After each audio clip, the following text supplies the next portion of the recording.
to the latest edition of Inside the Lab, where we delve into hot topics in the world of chromatography. Today, we are covering intact analysis and one of the newest additions to our bio portfolio, the Widepore C4 column. I have an incredible panel of experts with me today from the Phenomenex team. We're going to do a quick introductions before we dive into your questions. Brian Rivera, take it away. Hi, Brian Rivera, product manager with Phenomenex. I've been with Phenomenex, I think now collectively about 10 years.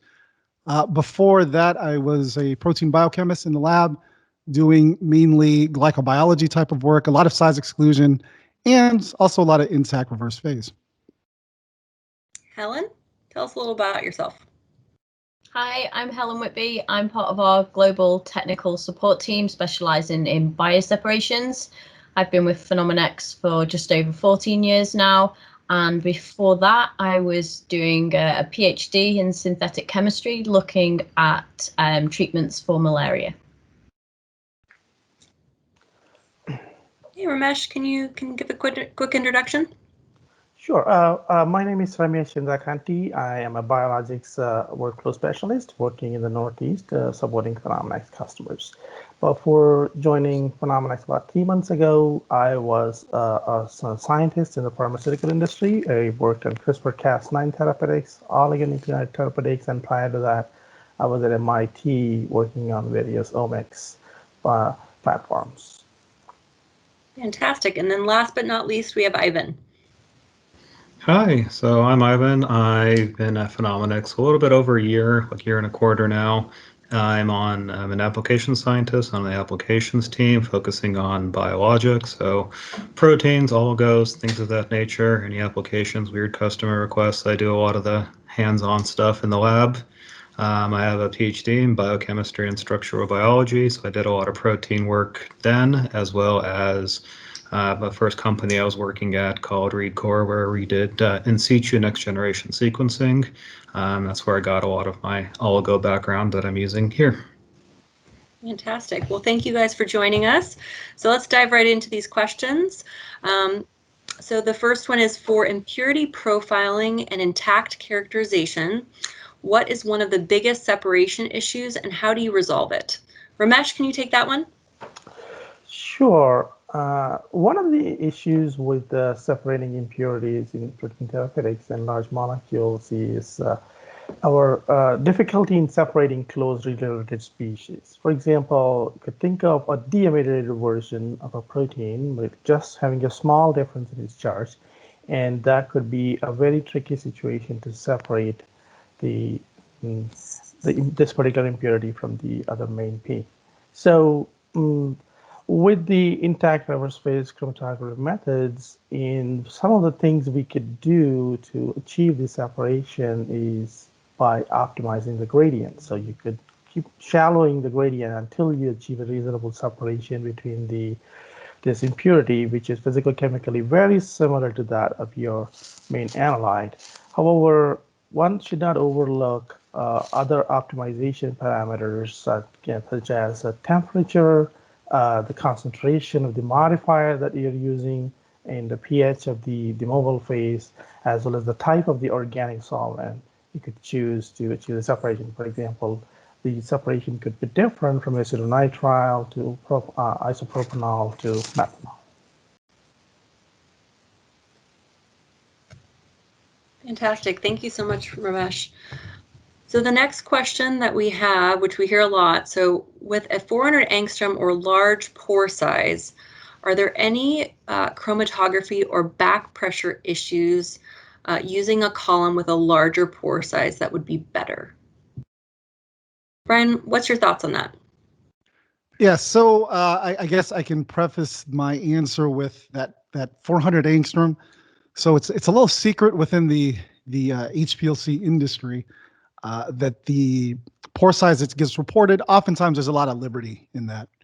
And so at Phenomenex, we use a lot of our material science capabilities. So we measure it by two techniques, nitrogen adsorption and another one called mercury intrusion, to really understand the pore morphology that is used.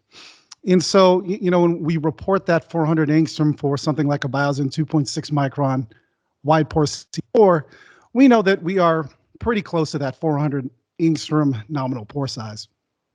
Now, I guess how that pertains to separation, the ideal situation is for optimum sort of diffusion rates and everything into and out of the pores. The pore size should be about 3 times or so larger than what, or the hydrodynamic radius of whatever your analyte is should be 3 or 4 times as large as a pore size that's being used. For example, a monoclonal antibody denatured probably has a hydrodynamic radius around, let's say, 7 or 8 angstrom, or 7 or 8 nanometer. And so when we start to talk about what angstrom would be appropriate there, likely 200, 300 angstrom is the optimal sort of pore diameter that you want to use. And so this can effectively separate out the monoclonal antibody as well as any subunit analysis you might be doing. So if you perform an IDES digestion or a simple reducing conditions to look at heavy chain and light chain, this column would be appropriate for that. Now, in regards to back pressure, really what's going to be the biggest contributor to back pressure is not the pore size per se, but it's really going to be the nominal pore diameter, or the nominal particle size. So the particle size itself, in the case of bioZen Widepore, that would be 2.6 micron. And so this should run at a back pressure that you would expect any 2.6 micron particle to run at. So there really aren't any issues with clogging or anything that folks like to think about, provided you are running in gradient mode and, you're not precipitating anything on column, you really shouldn't be experiencing any issues in that regard. So again, back pressure shouldn't be really as much of an issue. It's really irrespective of pore diameter, more related to particle size. Thank you so much, Brian. That's really great insight. So I think this next question we get quite frequently via our chat platform. So for the selectivity of the column, how does the C4 particle chemistry change the chromatography compared to other columns on the market? Helen, can you take that one? Yep, no problem at all. So before we look at the selectivity side of it, we should think about what we're trying to achieve. So proteins are retained by adsorption onto the hydrophobic surface of a stationary phase. And one thing that we all know about proteins is that they are large compared to the thickness of the hydrophobic surface. So only a portion of this protein adsorbs. And the part of the protein that's not interacting with the stationary phase is lying above the surface and is in contact with the mobile phase. So when you're considering your stationary phases, the part that remains absorbed to the surface will remain there until a specific concentration of organic solvent is reached that desorbs the protein and allows it to elute from the stationary phase. Now, the C4 itself doesn't actually offer too much in the way of unique selectivity, because reverse phase is driven by hydrophobic interactions of the protein with the phase. But when using a C4, you have a relatively small alkyl chain with a lower hydrophobic retention than some of the longer chain reverse phase columns. So many proteins on a C18 or even a C8 will retain too strongly. And this can impact both peak shape, but also recovery. Now, with a butyl phase with the C4, there's enough bonded phase to modulate retention at the surface without completely losing the protein to absorption. So if you're looking to change selectivity, the advantage of using the C4 is that because you don't have to worry about the protein being too strongly retained on the phase, you can then start to use more impactful parameters like gradient slope or mobile phase composition, as well as pH and temperature to affect selectivity. That's great. Thank you so much, Helen. So Brian, we have a lot of different large pore columns to choose from at Phenomenex. When would you personally advise using bioZen versus something like the Eris column? I would say to use all of them as a product manager, but they definitely do have different pore morphologies, and those are going to lend better to different types of applications. As I mentioned before, the 2.6 micron Widepore C4, that was primarily developed for monoclonal antibodies. That 400 angstrom or so really accommodates, the mAb as well as the mAb fragments. But there are situations where the Aris Widepore, which was our first generation core shell wide pore column, that actually has a smaller pore diameter, nominal pore diameter of 200 angstrom in a relatively broad pore size distribution. And so it tends to work better for smaller proteins. I would say, if you want to talk about hydrodynamic radius, probably around 3 to 5 nanometer, or in molecular weight, probably less than 100 kilodaltons or so. Those are probably actually going to work better on Aris Widepore. And truthfully, Aris Widepore actually works very well if only fragments are what's of interest if you're working with mAbs. So again, working with a smaller protein, you may actually consider the first generation core shell particle, which may confer some benefits in better separation there. Thanks for that insight, Brian. The next question we have, I think we hear a lot. So how does bioZen Widepore C4 affect carryover? Ivan, do you have any insights on that question? Yeah, so in my hands and the hands of others, there's actually been very, very little carryover from these columns. I think largely in part due to the bioinert hardware that these columns are packed in. And I've done a variety of different things, going from small proteins to mAbs, back to proteins, back to mAbs, back and forth, and I see very, very little carryover from column to column, or sorry, within the same column. Fantastic. Thanks so much, Ivan. So the next question is a loaded one. So I'm going to hand this over to Brian and then open it up to everybody on the panel. How does the reproducibility of the Widepore C4 column look? What in the column chemistry makes it better batch to batch? And do you have any data on actual samples? Yeah, so this is there's a lot that goes into this question, and I will say this was actually the first product where we implemented, what was referred to as our peak manufacturing process. The intent for this product was to ensure that we had reproducibility across column to column and batch to batch. And really, the way that we fundamentally thought of it is, I think that our silica sol gel capabilities are really first in class, and so optimizing the solid core to core shell ratio, as well as that pore morphology, that was where we really spent most of the time in the development for the 2.6 micron Widepore C4 column. And so when we really talk about reproducibility from there, the C4 stationary phase, it is a relatively simple bonding process. It does use a trifunctional silane, so that does confer some stability. So that should ensure, within that same column, reproducibility, especially if you're using higher temperature and TFA as the acidic modifier in your mobile phase. But I think the more critical thing to a robust and reproducible method is really understanding, which parameters are going to be the most impactful for the separation. And really, they are temperature and the amount of acidic modifier that you add.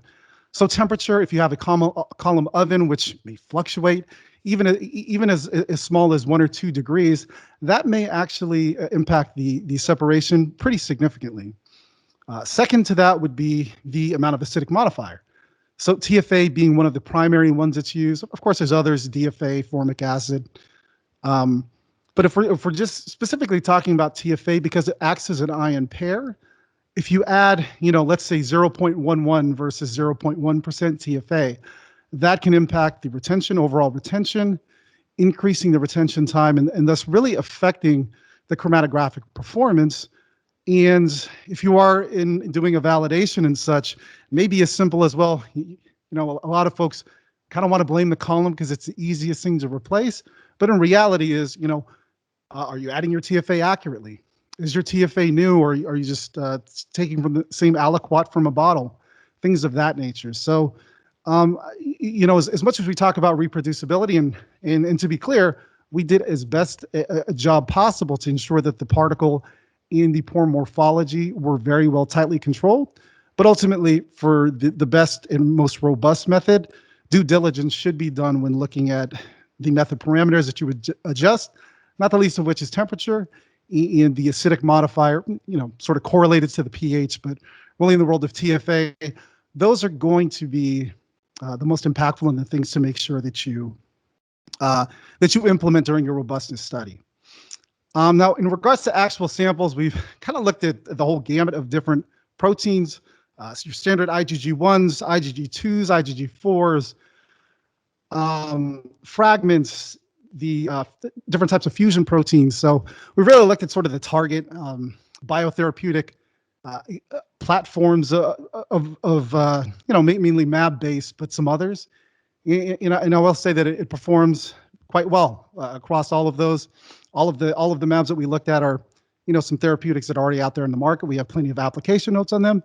So hopefully that in the data and the quality of data that we show there lends to, or at least speaks to, the reproducibility and the quality of the product. Fantastic. Thanks, Brian, so much for that insight. Okay, so final question for the panel here from our customers. Any applications that you don't recommend using the bioZen C4 column for? Yeah, so some of the extremely large therapeutics can be challenging to separate out here. So things like mRNA, especially, don't necessarily get particularly good retention on that. I believe we're talking about some of like the viral particles, and that's probably also not going to work out here, guys. Yeah, I mean, to really reiterate the nucleic acid issue that we have. So I really think things like mRNAs, they almost exceed the capabilities of any practical LC type of separation. So unless you're performing some sort of digest and then analyzing those digested DNA fragments, expecting a reasonable retention as well as separation on any wide pore type of column or even a non-porous column, probably LC is probably not the right approach. Some other things, so your adeno-associated virus or AAV type of particles, the particles themselves, like if you're looking at the serotypes, those actually may separate out on our column. We haven't done that yet, but I imagine stuff like AAV1, AAV2, etc., all of the different serotypes, those should separate out, VP1, VP2, etc. But we still need to do some of that work in-house to be able to confirm. Fantastic. Thanks, guys. So that concludes our Inside the Lab roundtable for today. I want to extend a huge thank you to our panel members and the great questions that we got today.